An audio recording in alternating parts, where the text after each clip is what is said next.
Welcome back. I'm Ryan Vanveen, once again here with John Bartlett of the Toronto Marlies. And speaking of the Marlies, let's go where you want to go, into the world of hockey. Now, John, you've mostly centered around the Marlies this season. How have they played this season in contrast to how they were last year? Because of the influx of talent that the Maple Leafs have been trying to push into the franchise. Yeah, the year started this year with a much different team than last year, and that took them a while to get together. A 2-6 start in the month of October was not looking good, and you look down that roster going, geez, what is it with this team that they just can't get it going? And 1-5 on home ice to start as well. So we hit that first week in November where we had a road trip, 8 games in 11 nights, where we went down to Texas, San Antonio, Houston, Austin, then up to Oklahoma City, and then it was off to Hartford, Adirondack, Binghamton, Hershey, or Hershey, Binghamton. So quite the traveling done for 8 games and 11 nights, and it was amazing because they won 6 of those 8 games, and the team really did come together, and that's they spent so much time in Toronto from training camp right on through in the opening of the season with a lot of home games that the team never really gelled together, and it was sort of that road trip that brought them together, and from that point on it's been a whole different story. But throughout the course of the year, they've lost a lot of the players up to the Maple Leafs, which has been great. Joey Crabb, Darryl Boyce, Jay Rosehill, and James Reimer, of course, Keith Ollie now as well, all up with a big club, and that's great. That's what it's all about for the development. But it's changed the roster down with the Marlies throughout the season. So, and this year in the American Hockey League, the parity is unbelievable in Toronto's North Division and in the West Division as well, which just has had everybody playing such tight games, and the standings move every single day, and there's only 1-2 points separating everyone. So one day you're in the playoffs, the next day you're not, the next day you're in first place, and the next day you're in fifth, and then it just moves around. It's been incredible. So for the Marlies, they've had to battle through the call-ups, and then now going through some injuries as well, and just trying to stay in the middle of this big pack and a fight for a playoff spot. Well, at this point in time, the Marlies are second in the Northeast Division, and I believe in the top 4 in the Western Conference. I'm still trying to wrap my head around all the conferences. It's all divisional play is how it works in the American Hockey League playoffs. So, and they have this thing called a crossover, and it's similar to the way the CFL works when they had the crossover format.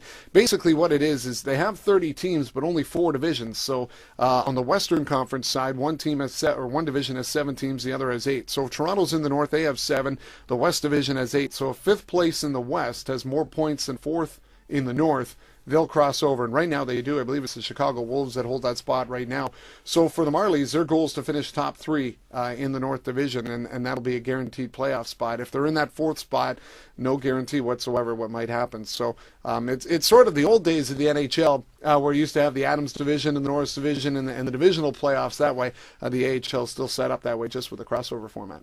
Now, with the playoffs approaching in the Marley system, we talked about all the talent Toronto has called up, and we'll get back to them in a minute. Let's talk about the talent and the team that's left over. You've still got, despite all the guys that moved up to the Maple Leafs, you've got Nazem Kadri, you got Mike Zigomanis, you've still got Christian Hansen, you've got some goaltending talent. Where do they stand as far as their playoffs go?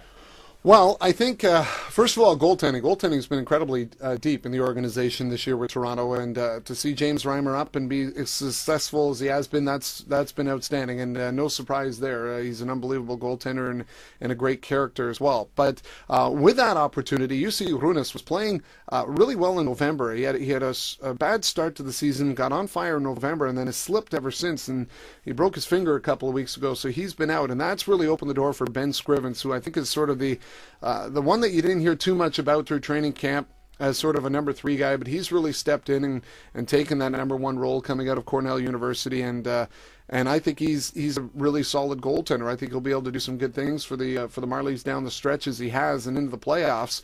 And it's been a big opportunity for him here with Runas out and having that number 1 role. He's really grabbed it and run with it. So it's been great to see. Up front, Christian Hansen, he's actually out right now. He's injured. So we don't know when he's going to be back. He skated the other day. We'll see what happens there.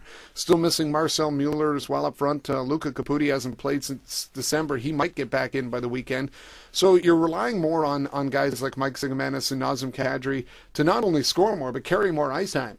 So when you get into situations of 3-3, 3 games in 3 days like the Marlies did this weekend, by that 3rd game on Sunday, it just completely those horses are running a lot of time out there. So it does take a lot out of them. But they've done really well, and it's created an opportunity for some other players to open the door for maybe a guy like Matt Caruana who's come up from the ECHL to have an opportunity to get some some time in the American League and has shown what he can do, and he stepped in pretty well. And it's just everybody has to sort of help out a little more that way. Now we've talked about your career in the broadcasting. What would you say the broadcasting market? Because we've seen with MLSE and their scope of range and just the scope of hockey in this country. What would you say the broadcasting range is as far as the AHL is concerned? Like, what is their core fan base? Like, what markets do they cross? Yeah, well, it's kind of different that you say that in the American Hockey League and in Canada, the way it works, because, up here we are so focused on the NHL, especially in Toronto. It's all about the Maple Leafs. And I think the fan base for the Marlies is sort of, it's your fan base that loves coming out to hockey. They love following the Leafs. They love seeing who the prospects are. We get a lot of families that come to the games, students as well, because the tickets are affordable. When you think they just start at $10 a ticket, so you can afford to bring the family down. You can afford to go out with the guys for a night to the game and stuff like that. So we also get a lot of groups with minor hockey players and everything. So that's sort of the way that the American Hockey League works. The schedule is based around weekend games a lot. A lot of group sales happen throughout the league. So in Canada, you have this sort of different kind of a way you attract fan base and market the team, because the focus is on the NHL so much. And when you look at the other markets, there's Toronto, the Hamilton Bulldogs, which are essentially in the Leafs market, but you have the Canadiens fans that go watch them because they're Montreal's affiliate. The Manitoba Moose are an entity of their own right now in Winnipeg, and they're run very well by the Mark Chipman and his group there. And of course, you've probably heard a lot about that lately, and possibility of the NHL going back there. And if it does, it's going to be because of the success that the Manitoba Moose have had. The Abbotsford Heat play in Abbotsford, which is about 40 minutes outside of Vancouver. And they're Calgary's affiliate. So that's been a little tough for them as a new team to start and attract that fan base when you're trying to go and watch the Calgary Flames affiliate in the Canucks' backyard.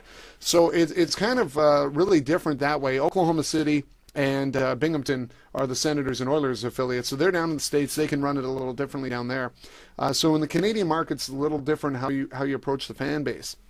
In the American markets, you have two things to compete with in the early season. You have to compete with high school football and then the football season in general, and even college basketball in some areas. So they never like playing home games in October, early November. All the American teams, they try to avoid it, and that's how you get all these games 3-3s backloaded at the end of the schedule. But you have teams like Hershey, which is the oldest franchise in the league, and they sell out their building every night.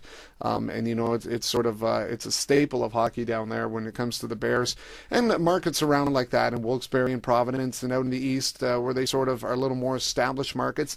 Then you have some of the newer markets like in Texas with Houston and San Antonio and Austin. And Austin, they just came into the league last year, built a brand new building, the Cedar Park Center, about 20 minutes outside downtown, and they're the Stars affiliate. And man, what a home run they were right out of the block with attendance, and made it all the way to the Calder Cup final last year against Hershey. And they were just in Toronto yesterday, but they're sort of a new hockey fan base that you're building there. So, and Houston as well. I remember when they started, they had smaller crowds, and now on the weekends they'll put 9,000 in all groups, and they've really built up a good core fan base there. Cleveland, another one.